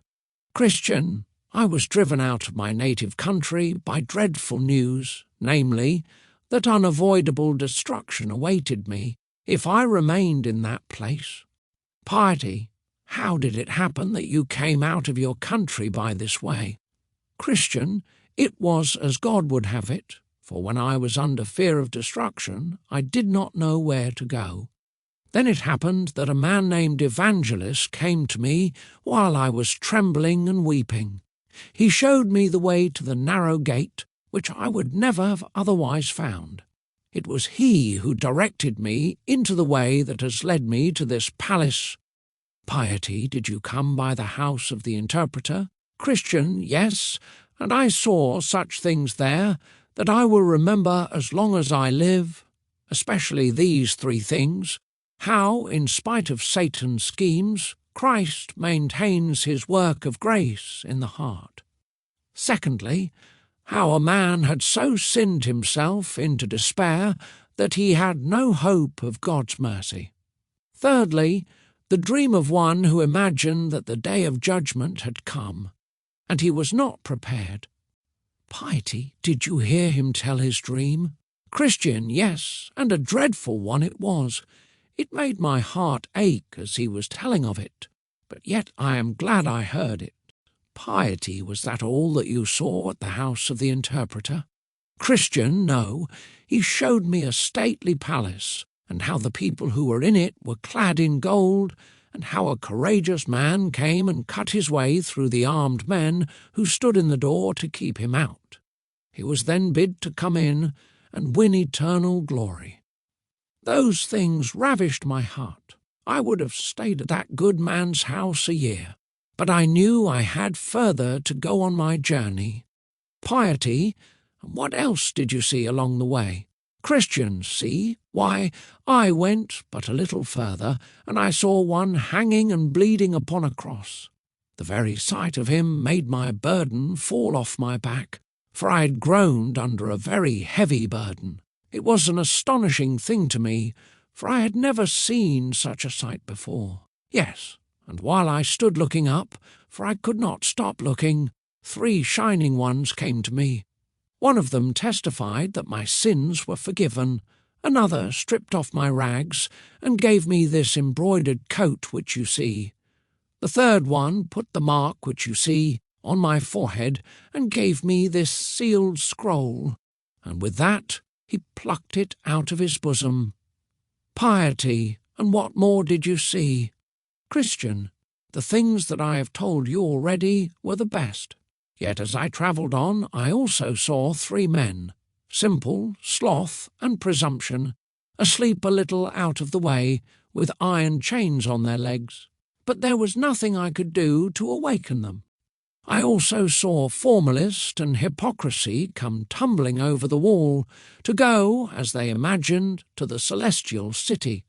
I warned them of their folly, but they would not believe me, so they were quickly lost. But above all, I found it hard work to get up this hill, and just as hard to go by the roaring lions. And truly, if it had not been for the good porter who stands at the gate, I might have turned back. But now I thank God that I am here, and I thank you for receiving me." Then Prudence asked him a few questions. "Prudence, do you ever think of the country from whence you came?" "Christian, yes, but with much shame and detestation. Truly, if I had been mindful of that country from whence I came, I might have had opportunity to have returned, but now I desire a better country, that is, a heavenly one." "Prudence, are you still hindered by some of your old habits?" "Christian, yes, but greatly against my will, especially my worldly thoughts, with which all my countrymen, as well as myself, were delighted. But now all those things are my grief, and might I have my desires, I would choose never to think of those things again. For I have the desire to do what is good, but I have no ability to carry it out. Prudence, do you find sometimes as if you had overcome those worldly thoughts, yet find them still your annoyance at other times?" "Christian, yes, but that is but seldom, and then they are to me as golden hours." "Prudence, can you remember by what means you find these annoyances at times as if they were overcome?" "Christian, yes, when I think of what I saw at the cross, that will do it. And when I look upon my embroidered coat, that will do it. Also, when I look into the scroll that I carry in my bosom, that will do it. And when my thoughts are aglow about where I am going, that will do it. Prudence, and why are you so desirous to go to the celestial city? Christian, why, it is there that I hope to see him alive, who once hung dead on the cross. And there I hope to be rid of all these hindrances which so constantly annoy me. In that wonderful place there is no death, and I shall dwell with those whom I best desire. For, to tell you the truth, I love him, because he is the one who eased me of my heavy burden. Besides, I am weary of the evil within me. I would gladly be where I shall die no more, and with the company who continually cry, 'Holy, holy, holy is the Lord Almighty.'" Then Charity said to Christian, "Have you a family? Are you a married man?" "Christian, I have a wife and 4 small children." "Charity, and why did you not bring them along with you?" Then Christian wept and said, "Oh, how willingly I would have done it!" But all of them were utterly averse to my going on pilgrimage. "Charity, but you should have talked to them, and have endeavoured to have shown them the danger of staying behind." "Christian, so I did. I also told them what God had shown to me of the coming destruction of our city, but I seemed to them as a madman, and they did not believe me. Charity, and did you pray that God would bless your warnings to them?" "Christian, yes, and with much affection, for surely my wife and poor children are very dear to me." "Charity, and did you tell them of your own sorrow and fear of destruction?" "Christian, yes, over and over and over. They also saw my fears in my countenance, in my tears, and in my trembling under the dread of the judgment which hung over our heads. But all this was not sufficient to prevail with them to come with me. Charity, but what reason did they give as to why they would not come? Christian, why, my wife was afraid of losing this world, and my children were given to the foolish delights of youth. So by one thing or another I was forced to go on pilgrimage alone. Charity, yes, but though you warned them, was the example of your life a hindrance to them from going with you? Christian, indeed, I cannot commend my life, for I am conscious of my many failings. I know also that by a hypocritical life a man may soon nullify all of his helpful reasonings with others. Yet this I can say, I was very careful not to give them any just occasion of making them averse to going on pilgrimage. They would tell me that I was too precise, and that I denied myself many things for their sakes, in which they saw nothing wrong. Also, I think I may say, that if what they saw in me hindered them, it was my great caution in not wanting to sin against God or others. Charity, indeed, Cain hated his brother because his own works were evil and his brother's works were righteous.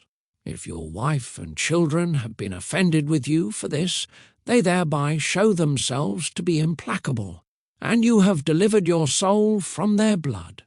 Now I saw in my dream that they thus sat talking together until supper was ready. When they sat down to eat, the table was abundantly furnished like a feast. All the talk at the table was about the Lord of the hill, about what he had done, and why he did what he did, and also why he had built that palace. By what they said, Christian perceived that he had been a great warrior, and with great danger to himself had fought with and slain him who had the power of death. This made Christian love him all the more, for, as they said, he did it with a great loss of blood. But that which put grace and glory into all that he did was that he did it out of pure love to his people. There were some of the household who said they had spoken with him since he died on the cross. They have attested that they heard it from his own lips, that he is such a lover of poor pilgrims that none like him can be found in all the world. As an instance of what they affirmed, they told how he had stripped himself of his glory, that he might die for poor sinners. They also heard him say that he would not dwell in the celestial city alone. They added, moreover, that he had advanced many pilgrims to be princes, though by nature they were born beggars and objects of wrath. Thus they discoursed together until late at night. After they had committed themselves to their Lord for protection, they went to their rooms to rest. Pilgrim was given a large upper chamber, whose window opened toward the sun rising. The name of the chamber was Peace. There he slept until break of day, and then he awoke and sang, "Where am I now? Is this the love and care of Jesus for the men that pilgrims are, thus to provide that I should be forgiven and dwell already the next door to heaven?" So, in the morning, they all got up, and after additional discourse, they told him that he should not depart until they had shown him the rarities of that place. First, they brought him into the study, where they showed him records of the greatest antiquity, in which was the lineage of the Lord of the Hill, that he was the son of the Ancient of Days by eternal generation. Here also were more fully recorded the acts which he had done, and the names of many hundreds that he had taken into his service, and how he afterwards brought them into an imperishable inheritance in his father's house. Then they read to him some worthy acts that some of his servants had done, how they had conquered kingdoms, wrought righteousness, obtained promises, shut the mouths of lions, quenched raging fire, escaped the edge of the sword, whose weakness was turned to strength, and who became mighty in battle, putting whole armies to flight. They then read in another part of the records of the palace, where it was shown how willing their lord was to receive into his favour any, even the worst, though they in time past had offered great contempt to his person and works. Here Christian also viewed several histories of many additional famous things, both ancient and modern. He saw prophecies and predictions of things which will have their certain accomplishment, both to the dread and amazement of their Lord's enemies and the comfort and solace of his pilgrims. The next day they took him into the armoury, where they showed him all kinds of armour which their Lord had provided for pilgrims. There were swords, shields, helmets, breastplates, all prayer, and shoes that would not wear out. Here was enough armour to equip as many men for the service of their Lord as there are stars in the heaven. They also showed him the weapons with which some of his servants had done wonderful things. They showed him Moses' rod, the hammer and nail which Jael slew Sisera with, the pitchers and trumpets with which Gideon put the armies of Midian to flight. Then they showed him the ox-goad with which Shamgar slew 600 men. They showed him also the jawbone with which Samson did such mighty feats. They showed him, furthermore, the sling and stone which David slew Goliath with. They showed him, moreover, many excellent things, with which Christian was much delighted. After that, they went to their chambers to rest again. Then I saw in my dream that on the morrow Christian got up to resume his journey, but the others wished for him to stay until the next day.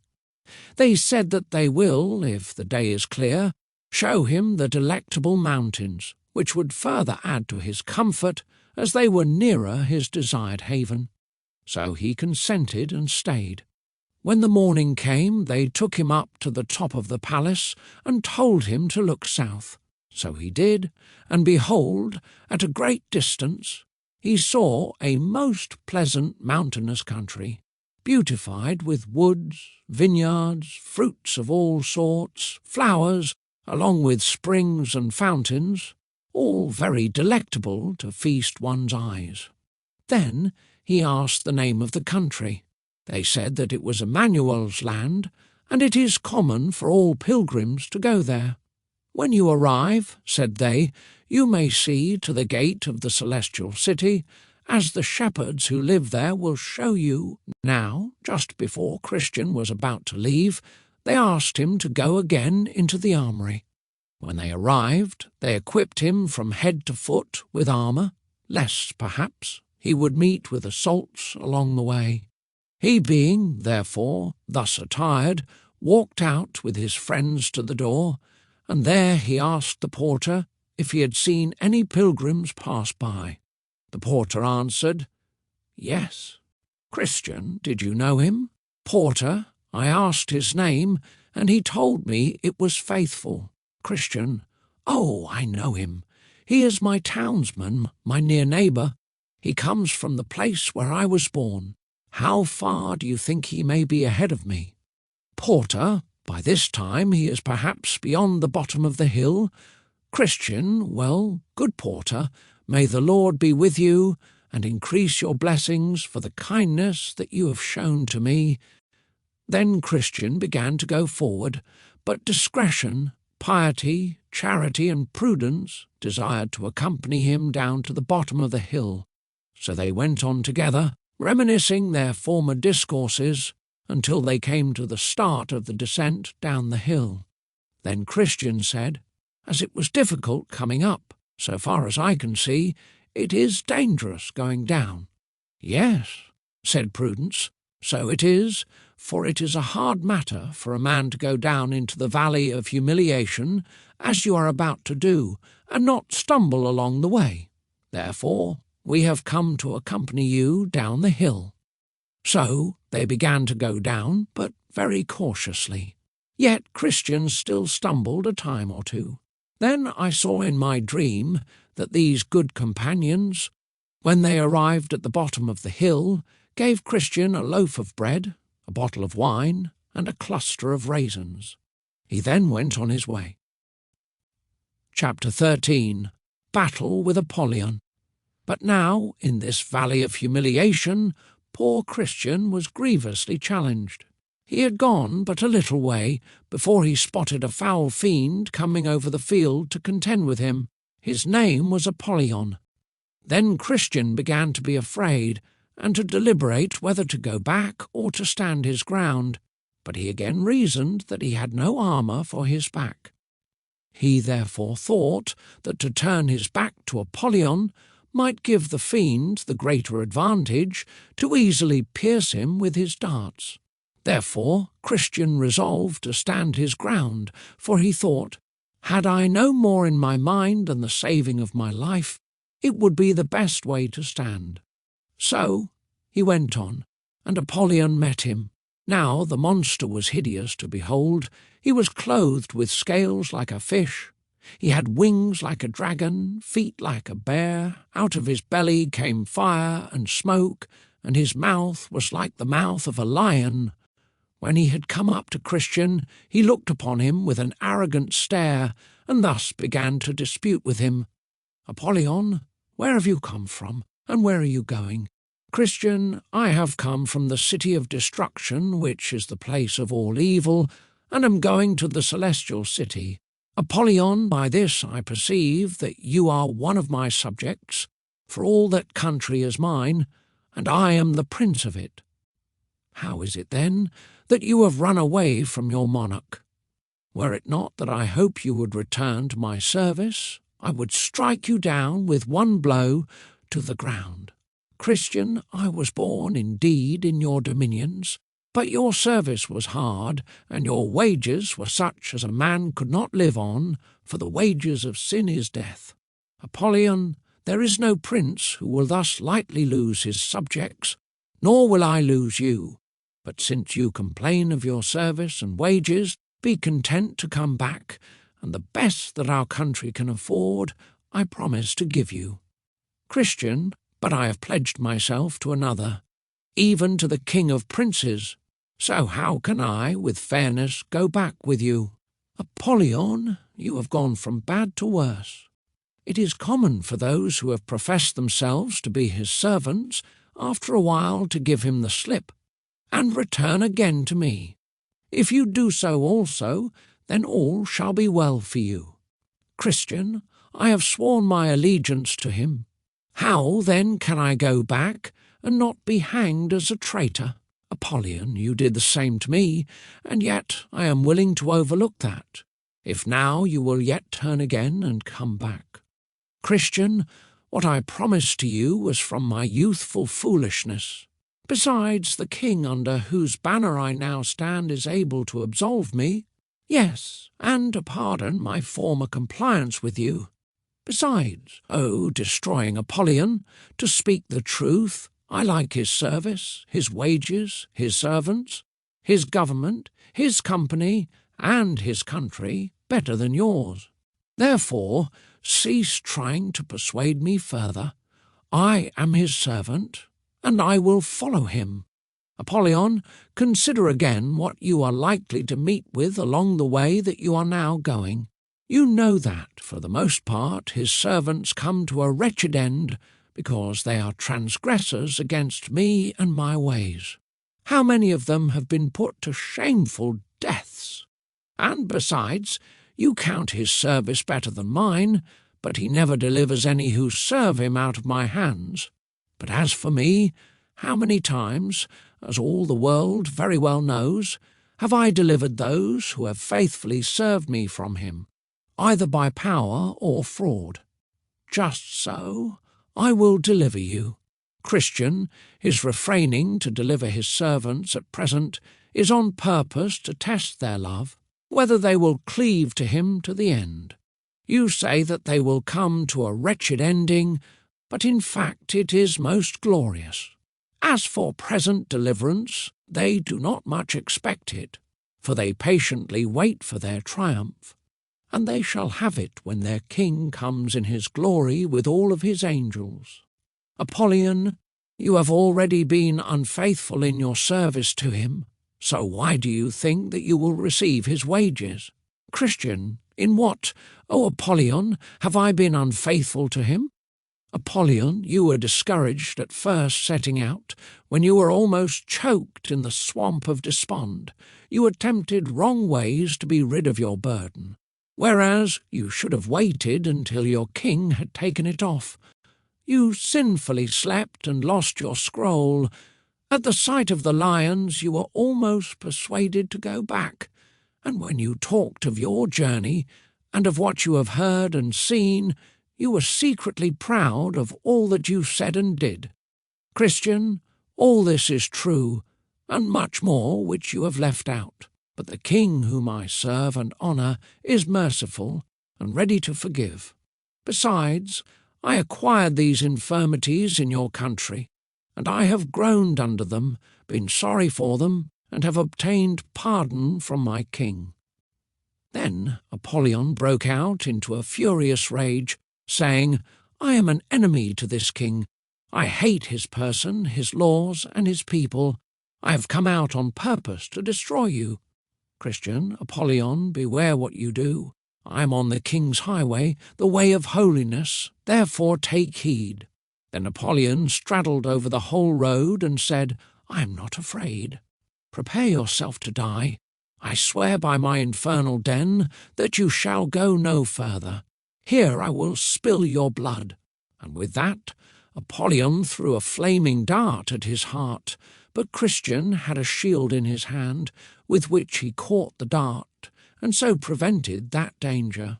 Then Christian prepared himself for battle, as Apollyon rushed at him, throwing darts as thick as hail.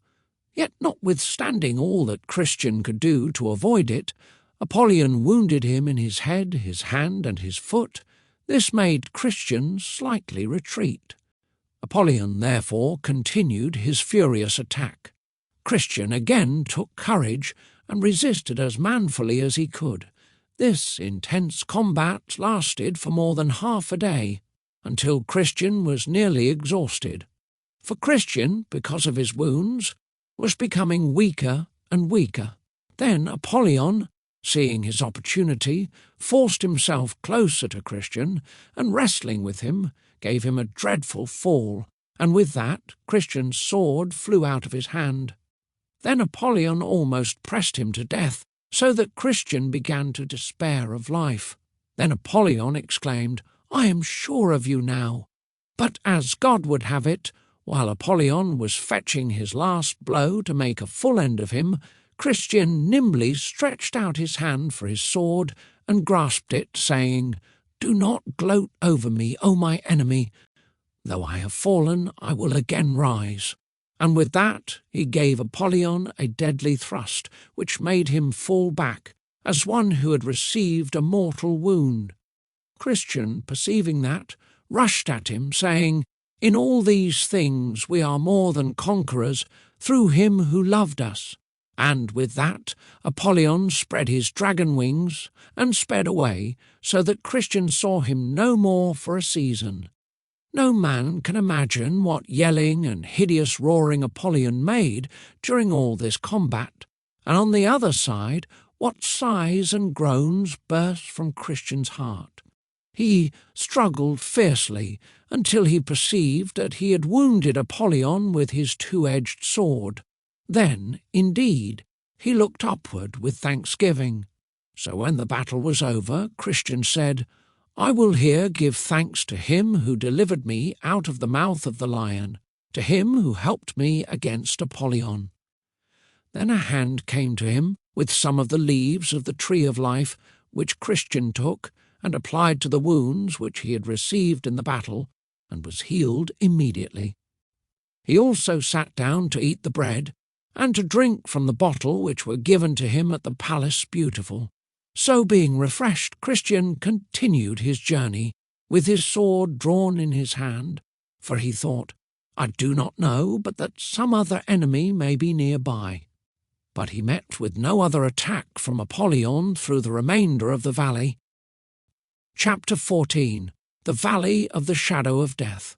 Now, at the end of the Valley of Humiliation was the Valley of the Shadow of Death.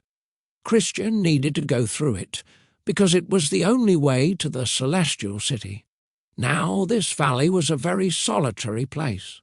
The prophet Jeremiah thus describes it: a wilderness, a land of deserts and of pits, a land of drought and of the shadow of death, a land that no man but a Christian passed through and where no man dwelt. Now here Christian had a more difficult battle than in his fight with Apollyon, as you shall see by what follows. I saw then in my dream, when Christian came to the borders of the Valley of the Shadow of Death, that two men, hurrying back, met him. They were children of those who brought back an evil report of the good land of Canaan. Christian then questioned as follows: "Christian, where are you going?" They cried, "Back, back, and if you prize either peace or life, then you will turn back also." "Why, what is the matter?" Christian wondered. "Matter," they exclaimed. "We were going the same way as you are now travelling, and went as far as we dared. Indeed, we were almost past being able to come back, for had we gone a little further, we would not have been here to bring the news to you." "Christian, but what have you met with?" "Men, why, we were almost in the Valley of the Shadow of Death, but fortunately we looked ahead and saw the danger before we came to it." "Christian, but what did you see?" "Men see. Why, the valley itself, which is as dark as pitch. We saw hobgoblins, satyrs, and dragons of the pit.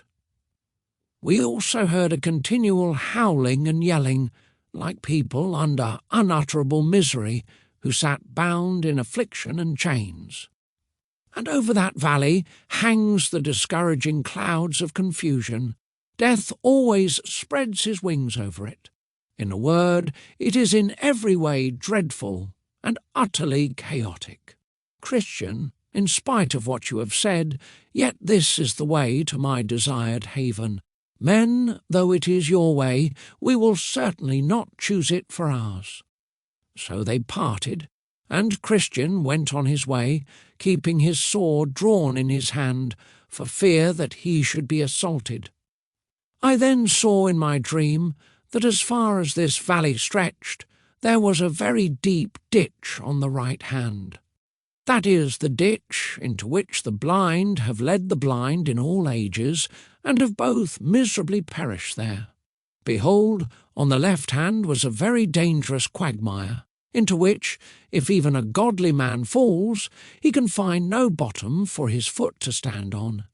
Into that quagmire King David once fell, and no doubt would have been smothered, had not he who is able plucked him out. The pathway through this valley was exceedingly narrow, therefore Christian had great difficulty, for when he sought, in the dark, to shun the ditch on the one hand, he was ready to tip over into the mire on the other side. As he carefully sought to escape the mire, he would almost fall into the ditch.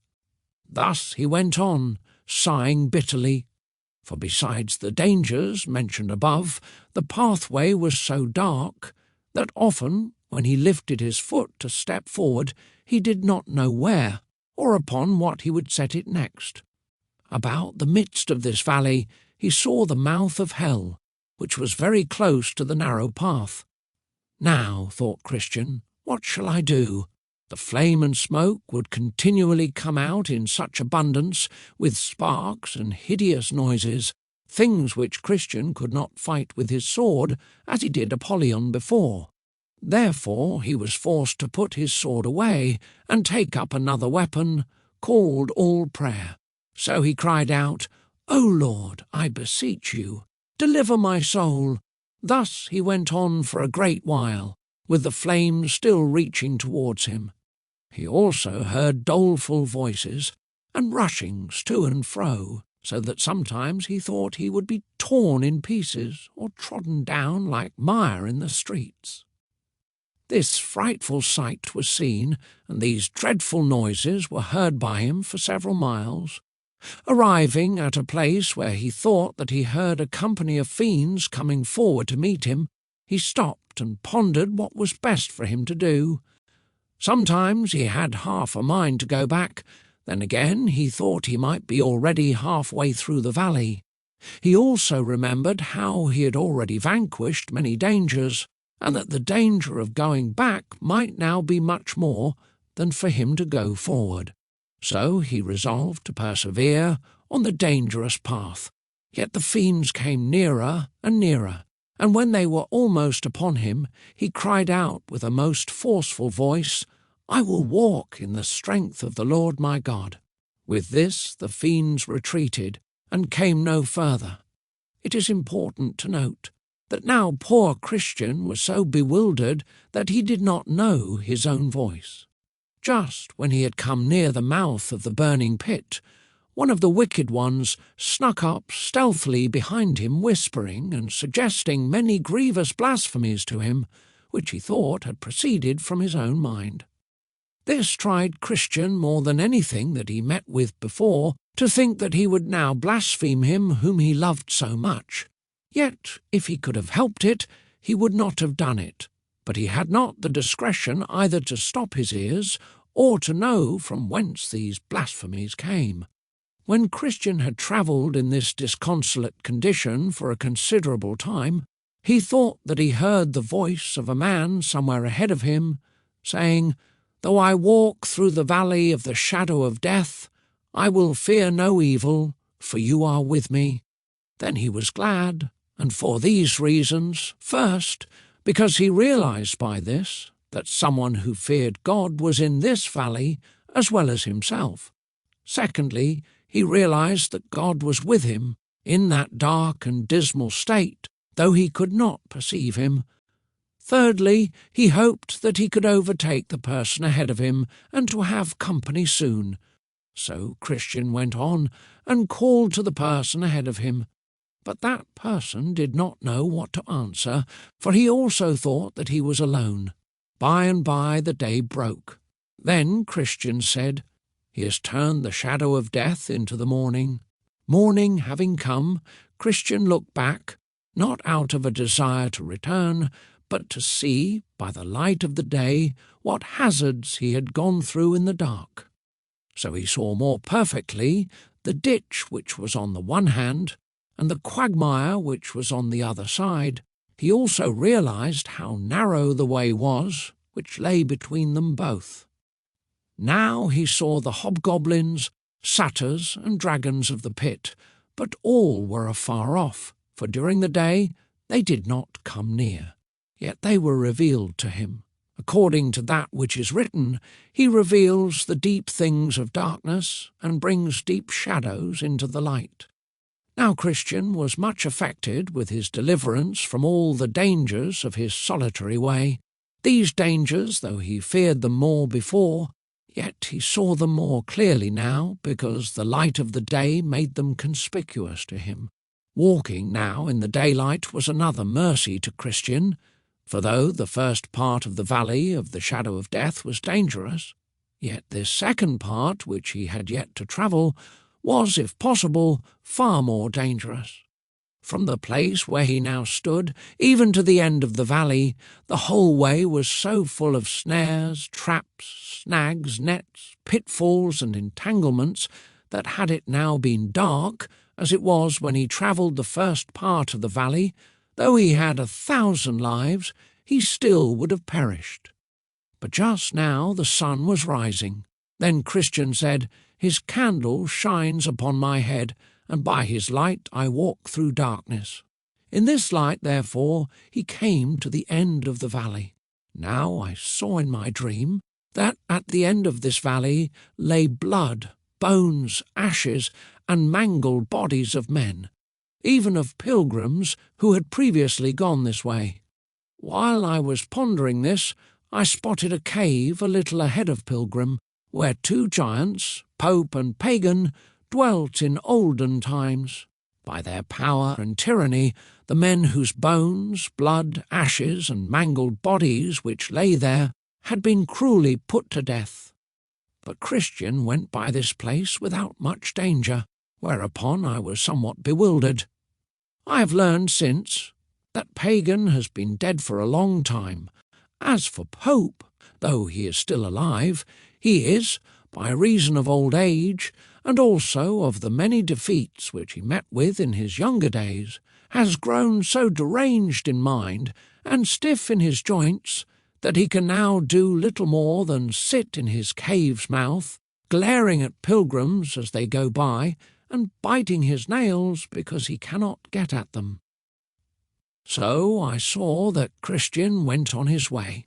At the sight of the old man who sat in the mouth of the cave, he could not tell what to think, especially because Pope spoke to him, though he could not go after Christian, saying, "You will never mend until more of you are burned." But Christian was silent, and so went by without being harmed. Then Christian sang, "O world of wonders, I can say no less, that I should be preserved in that distress that I have met with here. O blessed be that hand that from it has delivered me. Dangers in darkness, devils, hell, and sin did compass me, while I this valley was in. Yes, snares and pits and traps and nets did lie my path about, that worthless, foolish I might have been caught, entangled, and cast down. But since I live, let Jesus wear the crown.